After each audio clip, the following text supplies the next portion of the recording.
Magandang araw po muli sa inyo mga kababayan. Welcome po sa ating programang Linawin Natin.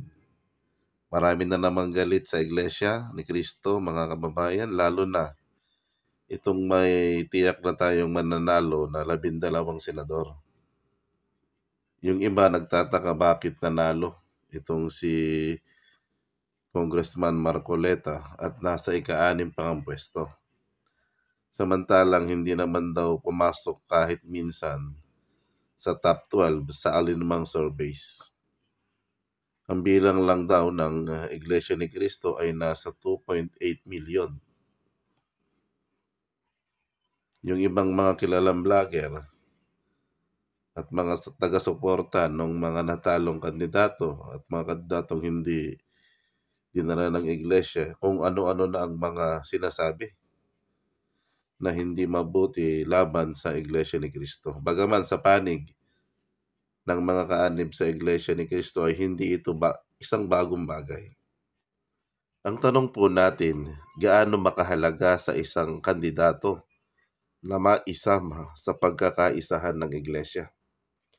Ito po ay sariling analysis ni Sir Boyet base po sa election result mula sa ABS-CBN Halalan 2025.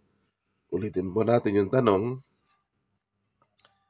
gaano kahalaga sa isang politiko o sa isang kandidato partikular na maisama sa pagkakaisahan ng Iglesia?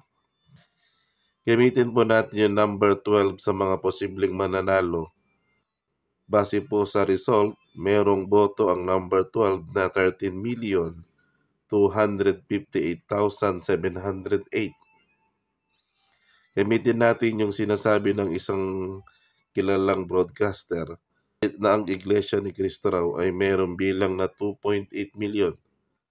Halimbawa na hindi dinala ng Iglesia si number 12, ibawas natin yung 2.8 million na bilang daw ng Iglesia. So ang magiging total mga kababayan, 10,458,708. At ang base po dyan sa result, magiging number 18 siya.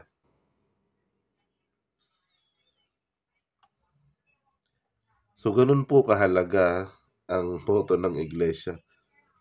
Mas lalo na yan sa local government. Pero ako po ay naniniwala na ang mga politiko ay tanggap nila na may pagkakataon na hindi sila dadalhin ng Iglesia at marami pa namang susunod na eleksyon na pwedeng sila naman ang dalhin.